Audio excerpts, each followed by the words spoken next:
It's the year 2025, and we are surrounded with the most amazing gaming experiences of all time.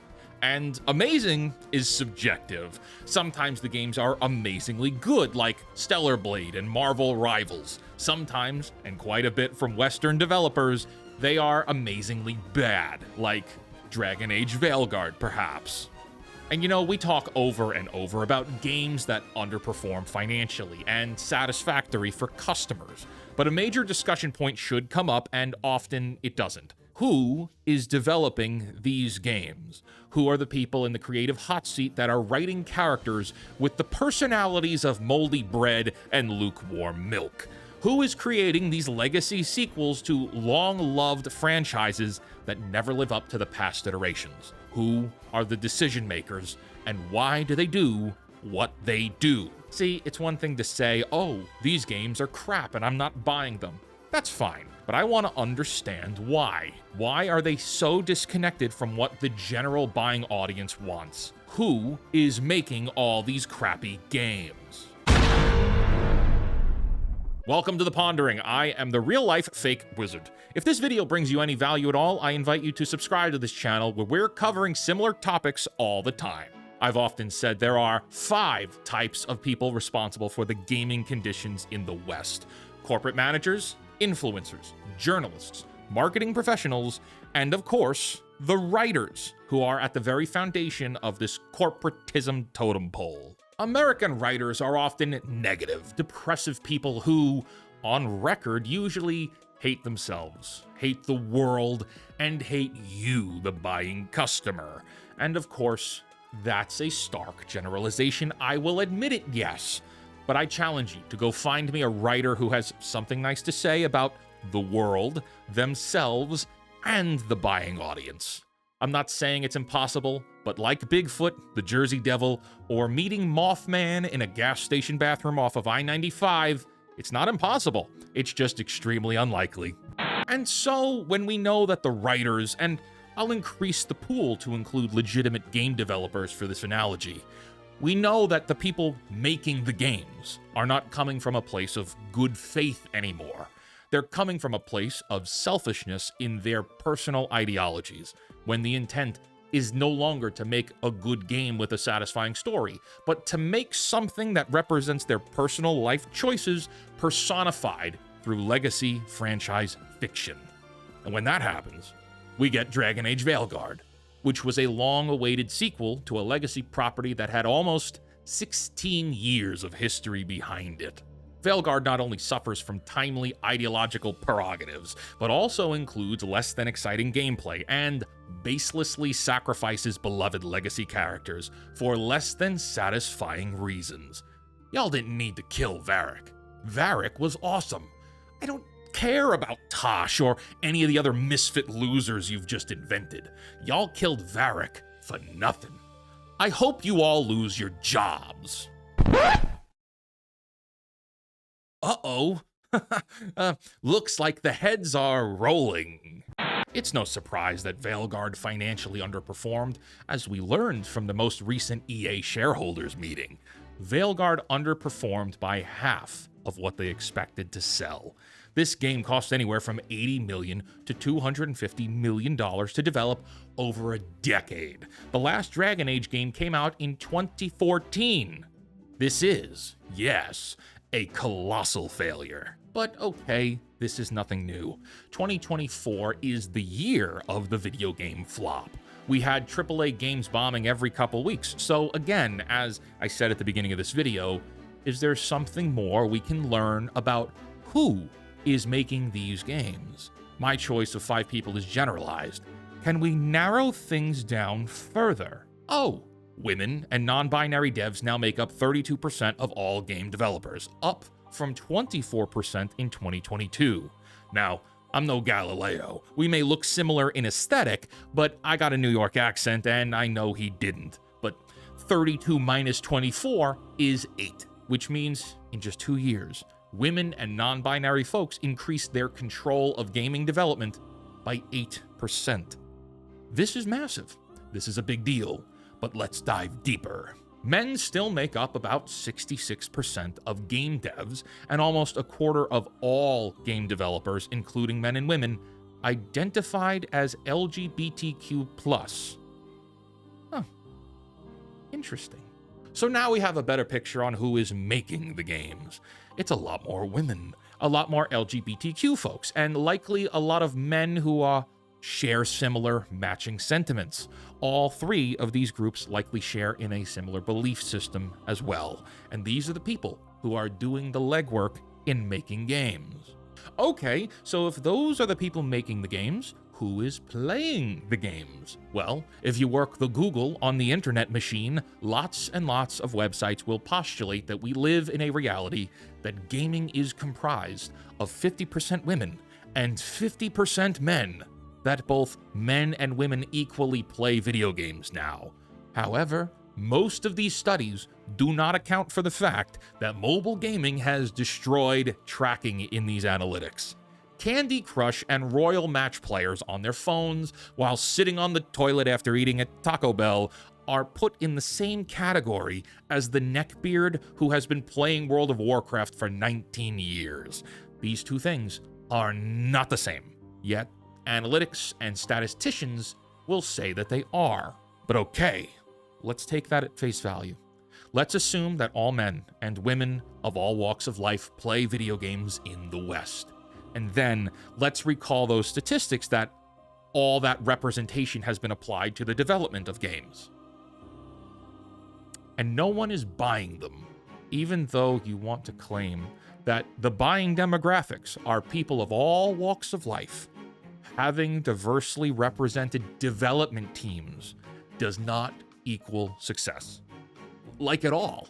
Overwatch is managed by a well-diverse Western team, and Marvel Rivals, which was made by a company in China, is eating Overwatch's breakfast, lunch, and dinner.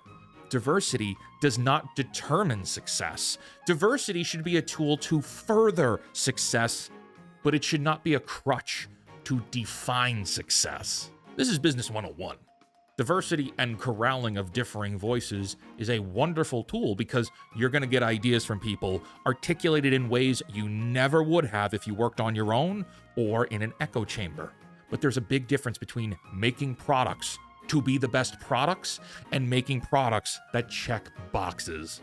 You know, like writing stories to be the best stories versus writing stories that check boxes and feature enough representation that journalists and critics give you high scores and warm wishes. Yeah, those positive, affirming words on the dying access media outlets are real great when you're $100 million in the hole. And it's a shame at how bastardized discussions like this have become, because you're gonna have some knuckle draggers in the comments thinking that everything I just said is somehow coming from a place of hatred about women or having gay characters in video games, whereas, no, I'm saying there's a difference from writing good characters that all customers can connect with and writing self-insert characters that you cannot connect with. Look at Captain Jack Harkness from Doctor Who. There is a queer character that was beloved by everyone, played by a gay actor and written by a gay writer, and everyone liked him because he wasn't there to be a self-insert for the writer. It wasn't the writer or director lecturing you about their worldviews. It was a relatable guy that had flaws and doubts and troubles and felt real even in a crazy fictional world like Doctor Who. And okay, look at gaming. Final Fantasy XVI featured gay characters, and you didn't care because they were written to be real people with real-world challenges that just happened to take place in a fictional, fantastical world. Dion is one of the best characters in the entire game because he's well-written. His sexuality is part of his character in that he makes emotional decisions based on who he loves, but it's not coming from a place of speaking down to an audience. It's not condescending. Compare that to Tosh in Dragon Age Veilguard, who is just there to lecture the audience about how the writer feels about being in the current day. Why is Marvel Rivals working so well? It's a finely polished game with a unique art style that honors the source material that inspired it. Can we say the same for Overwatch anymore? Could the same be said for Concord, which had a terrible art style? Even back to Dragon Age, Origins had a dark fantasy aesthetic. That was part of the draw of the game, how bloody and violent it was. Veilguard is a mishmash of cartoonish colors that looks nothing like the original source material. But okay, why does this happen? Why do some characters and games work while others don't? Why would a correlation of non-binary and women in game development trend with a decline in Western video game sales? Should non-binary people and women be removed from game development? No. No, I said at the beginning here that there are 5 people ruining the industry. I believe that remains true, and inside the people who maintain those 5 positions, there's a root of selfishness inside of those people now. Whereas stories and entertainment that defines generations, Tolkien, C.S. Lewis, Stan Lee, Jack Kirby, J.K. Rowling, George Lucas, Spielberg, the legends of storytelling, they never had anything to teach. They're not trying to teach you something. They're not lecturing about their beliefs in the common day, and even if they are, it's done in subtlety as to not ruin the entertainment and escapism of the story itself. Writers today in gaming and Hollywood write sloppy, wasteful, contrived, predictable garbage inspired by their intent of lecturing to you their negative and depressing views of the world. All of the legendary writers I just named created heroes that had a desire to defeat evil, and writers today look down upon that. They disrespect the ideals of heroism and the pursuit of good. They themselves live negatively and, as I said before, they hate themselves, they hate the world, and they hate you. Do you think these are the people who are going to write characters that inspire the best virtues? That are there to foster creativity? No. Not when they're writing from a mindset of hatred to their audience. Or worse, writing from a place of needing to check boxes to the virtue of their corporate masters. No, and it's across the board. If you have leaders who are leading from a place of audience hatred, I believe it trickles into other parts of the product itself. Even if you have a developer or a designer or an artist who genuinely loves what they do and they feel inspired, if the writer is writing garbage, if the marketing department is pushing garbage, if the corporate manager is selling them garbage, in the end, the final product will be garbage. Sometimes it truly is garbage in, garbage out, and that's a shame. I do not care about your identity. Most people don't. I care about what you're doing with the story and characters you have the honor of stewarding while you're the leader on this franchise's succession. Stop thinking about you and start thinking about your audience. Friends, thank you for joining me for this Pondering special. If you are new here and want to hear more from me, consider hitting the subscribe button. If you like this video, also consider hitting the like button. I should ask you to please engage with this video, whether you liked it or not. If you didn't like anything I had to say, smash the downvote button, dislike this crap, because YouTube is not so happy with me, and I really need your help to break through. My videos are very much being suppressed, as I can tell in my analytics. So if you enjoy this style of content, help a wizard out. Until next time, create, innovate, inspire, and for the love of God, cancel Disney+. Goodbye.